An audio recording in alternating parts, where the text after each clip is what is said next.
Okay, so now we're going to talk about pelvic organ prolapse, which means that organs are no longer up where they once were. Now they're vying for the vaginal or rectal cavity. It sounds really, really scary. Yet, if you think about it, if your boobs are not where they once were and they have kind of shifted down, then your organs are doing the same thing. So you can have this issue and not even know that you have it, and then we can also manage all the symptoms around this, so that way it doesn't bother you so bad. So I'm going to pull up my handout about pelvic organ prolapse issues. So pelvic support is what we're calling it. Ligaments and muscles and connective tissue typically hold up your bladder, uterus, and other organs properly in your pelvis. When these tissues become weak or elongated, then they can have loss of support. There's actually 3 layers of support, some holding all the structures at the top, some holding in there underneath, and then you have all the pelvic floor organs at the very bottom as well. So an organ may even drop to where it's outside the body. That is actually grade 4, and there's only 4 levels of organ prolapse. So the next thing I'm about to talk about is all of the different types of names of different support issues. There is a cystocele, which is whenever the bladder drops, interocele, which is actually whenever the small intestines drop. Rectocele is when the rectum is actually bulging into the vaginal wall. But remember that the vagina is still a wall, so things are already naturally pressing on it. But the vaginal wall typically has the muscles underneath holding and supporting everything and keeping it up where it's supposed to. There's a uterine prolapse where the uterus is just descended and vying for the vaginal canal as well, or a vaginal prolapse. And that's where the whole vaginal wall is actually prolapsing on itself. They don't mention it in here, but there is also a rectal prolapse. So some people think that they're having hemorrhoids. There typically is internal hemorrhoids, external hemorrhoids, but then it also can be rectal prolapse where the rectum is actually prolapsing outside of the body. For all of these conditions, I like people to politely, every time you pee and poop, push everything gently back up where it goes. So that way the body remembers that this is where it's supposed to go. So I'll go over some more options on what can help that be easier for you. Going back to, there's 4 levels of prolapse. So level 1, so the doctor has the speculum, and then they open and they peer and they're looking at all your organs. I'm glad whenever someone's already seen a doctor, they already know that their organs are where they should be. There is no scary things going on. And then I can just focus on the pressure management of those organs and of the supportive tissues underneath of them. And I look above and I look on the side, the front of you and your abs. I look at the back, at your back, I look at your sacrum, and I help everything help and support this. So what can we do to be gentle and kind to this? So 4 layers of prolapse. Level 1 is whenever I use my little finger, I press down, I'm looking at what's coming down this way. Level 1 is where things are moving. So most people are level 1. I have some people in their teens and 20s and they don't have anything moving, but I do if they were gymnasts or horseback riders, and think about all of the bouncing that is happening. Level 2 or grade 2 prolapse means whenever they bear down, then everything's moving to the vaginal cavity, but it stays within 1 centimeter of the actual opening. So grade 3 is where it's coming to the actual opening, but not leaving the body. And then grade 4 has left the building. Usually people are uncomfortable with grade 3 and 4, or maybe they're not. And so it's really interesting that if you can be asymptomatic, I have a couple of surgeons that are like a physical therapy can get you to where you don't have symptoms, then we don't have to do surgery. I'm only going to do this if this continues to bother you. And my goal is to let this not continue to bother you. So causes can be from a number of things. There's a study out there. I thought it was all about ligamentous laxity. So if someone is ligamentously lax, they're hypermobile, they're overly flexible, that they would be more prone to prolapse. And actually it's a ligamentous longevity, so how long something is, has been the bigger indicator for if something is prolapsing or not, which is very interesting. So I like to remind people where these ligaments attach to. They attach to your core, they attach to the front of your glutes, they attach to other ligaments and other bones. So if we can get your bones in place and get your posture back good, then you're less likely to have to suffer from these sensations of heaviness. So causes, number one is childbirth, but I have a lot of people that have never had children. They are older or younger and they still suffer from this. So this is not necessarily, that's not necessarily the case. As we get older, we can lose the loss of muscle of these tissues, and that can cause organs to drop. And also changes in estrogen is huge. But I find that if someone just gets 3 weeks of topical estrogen or whatever their provider prescribes, because I love my providers, they do such a good job of helping people on that whole estrogen menopause journey of managing their hormones. And I'm there just to be supportive of all the muscles that are benefiting from those hormones being managed. So over time, coughing, oh my goodness, my people that have been smoking and now they're over it and but chronic bronchitis, this is really, really hard because coughing is like the hardest thing you can do for your pelvic floor. It is worse than a trampoline.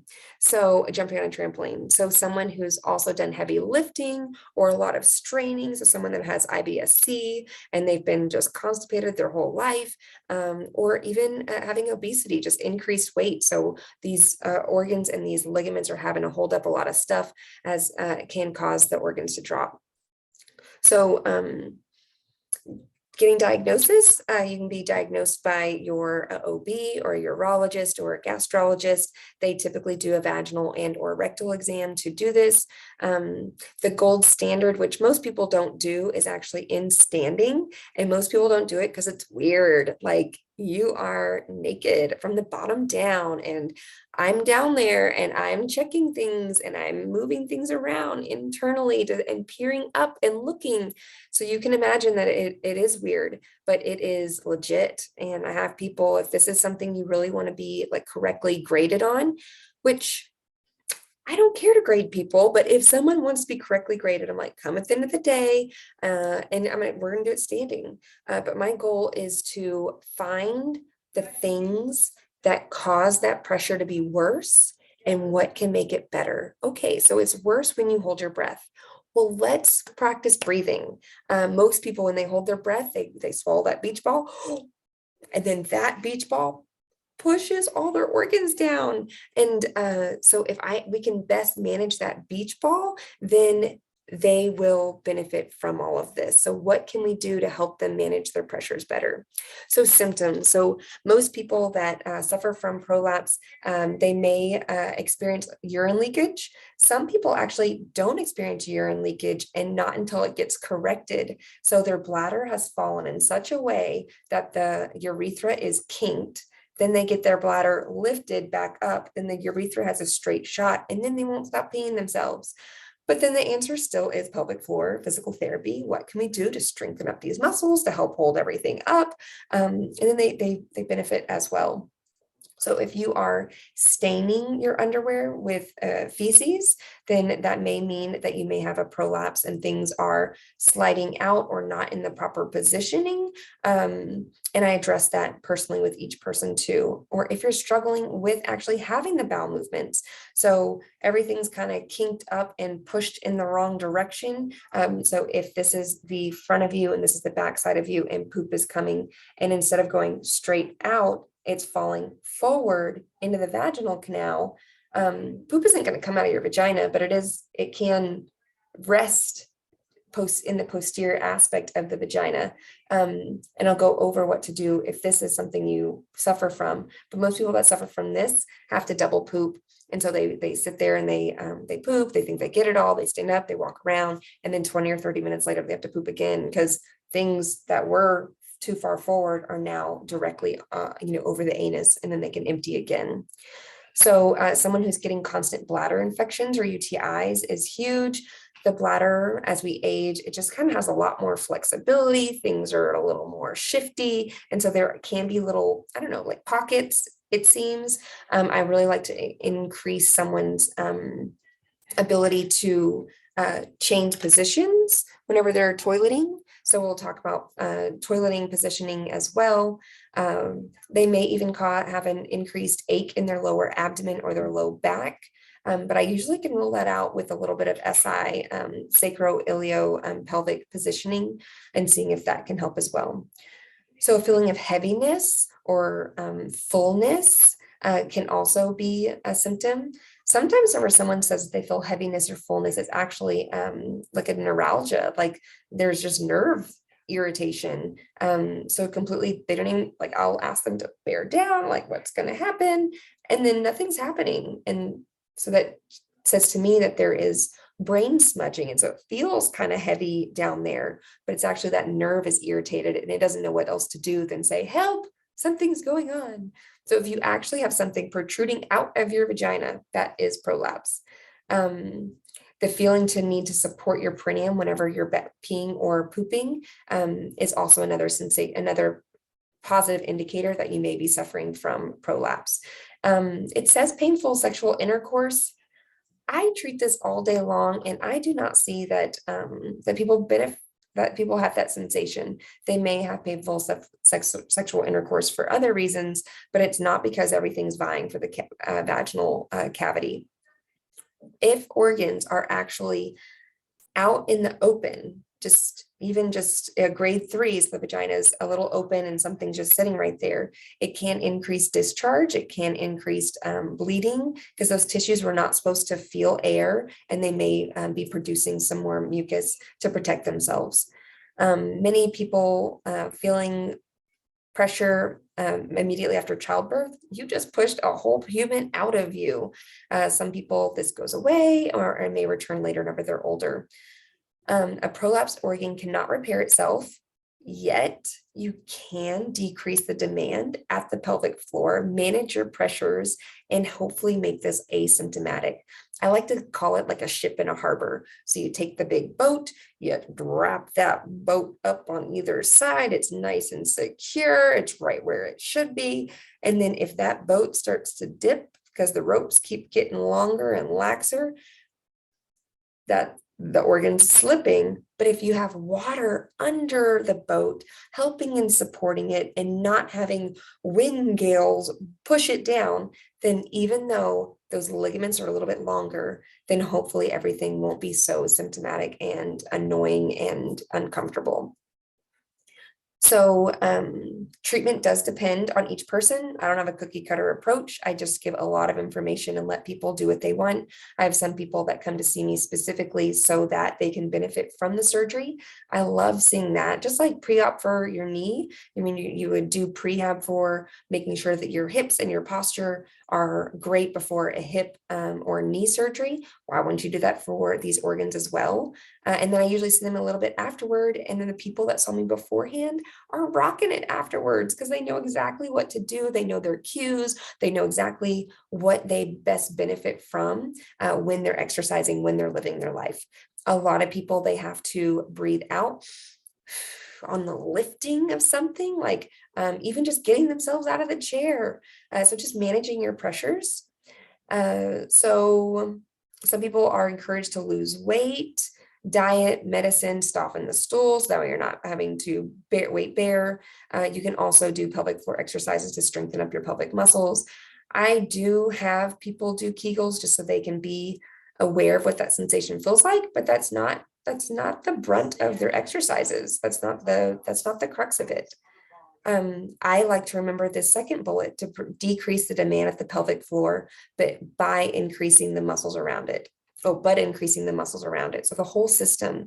So this is just a symptom of the whole system. So you got your back in the front, you got your back in the back of you, you have your core in the front of you, you have your diaphragm and your lungs up here, and everything is working together.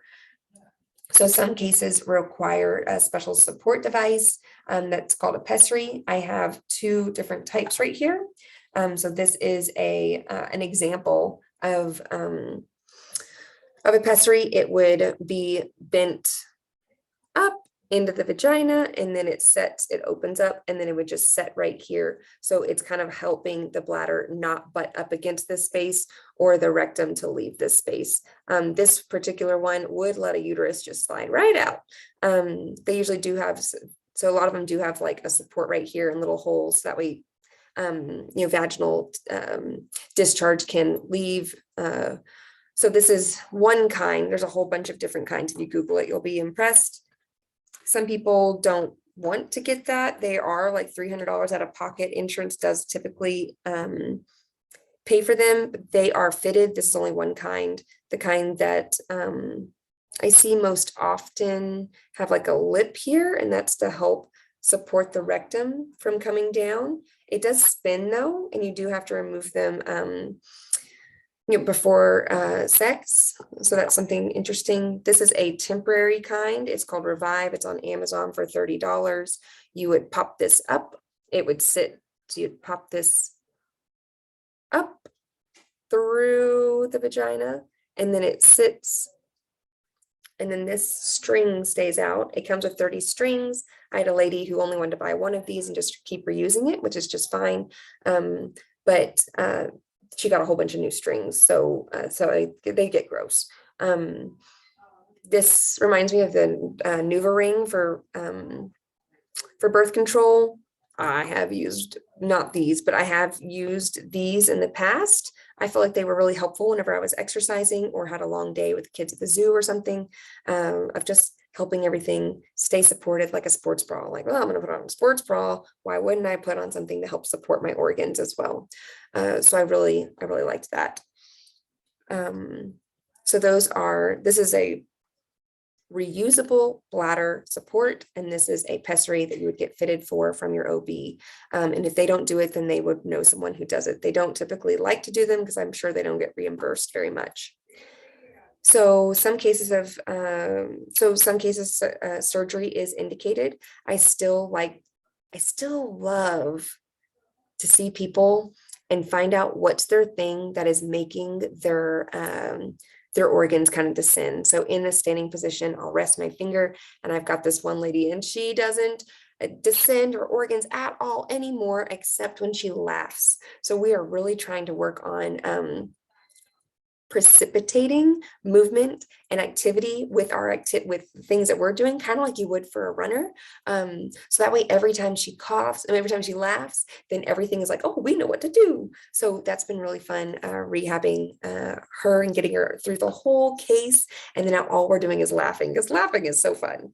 So how can you prevent pelvic support problems? So by maintaining a healthy lifestyle and good posture. So think about if your head is on top of your neck, which is running down your spine and sitting on your pelvis and all the way down to your feet, then there's just less likelihood of there being pelvic symmetries and your body having to overwork in one of those directions.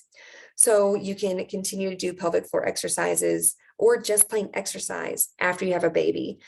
I love telling my new moms after you have a baby about upside down reading. So you can read, or I like to have like one big pillow for all of us kids, and I'd put a pillow under my butt and elevate, and then we'd all just sit there and read our book together and just let my organs just slide on back down. Because you're upright all day long and gravity's rude all day long. And so it's nice to like help those organs just come back up. So by maintaining a healthy weight, so just less pressure there, just by losing 10 pounds, they say like 10% is helpful. And I'm sure that it is. It is hard losing weight, but I think that it is encouraging that you can lose weight and then your organs will stay inside of you. So that's a highly motivating thing. So avoiding a lot of heavy lifting. So I have people who are weightlifters, like with CrossFit. And that is like a tough population, because you tell them to cool it a little bit and they just don't want to.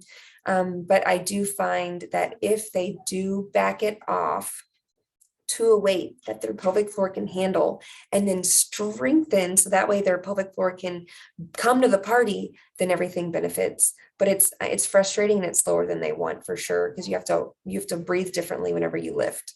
So that's just lifting groceries, that's lifting your child. So knowing how you lift, and then I manage, and then I help people find out, this is what you're doing whenever you're lifting, this is how you're breathing, and this is how you should breathe. So managing pressures.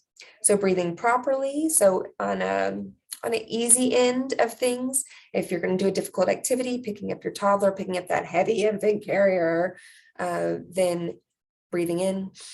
And then as you lift, you're breathing out and you're letting all that air up, and with your pelvic floor up and your abs are engaging, and your sacrum is lifting and everything's going up with you, it will help organs stay up there. So avoiding being constipated and eating high fiber foods, and of course staying hydrated, is huge. So I hope that that is really helpful in explaining the whole situation about pelvic organ prolapse and the 4 grades that you can be, and how you can have this and you can not have symptoms, and you can get to where you have this and may or may not have to have surgery. And if you have to have surgery, then you can be in a way that you don't have to have it again. So my surgeons really like to refer people to me because they want their surgery to stick. And it certainly isn't going to stick. I have one that will not do a surgery if the person's constipated, because it will just make them rip up everything that they just stitched back up, which is just miserable on both aspects of everything. So I hope that that is encouraging. You are fearfully and wonderfully made. And I am going to close this out, and we will talk about rectocele specifically.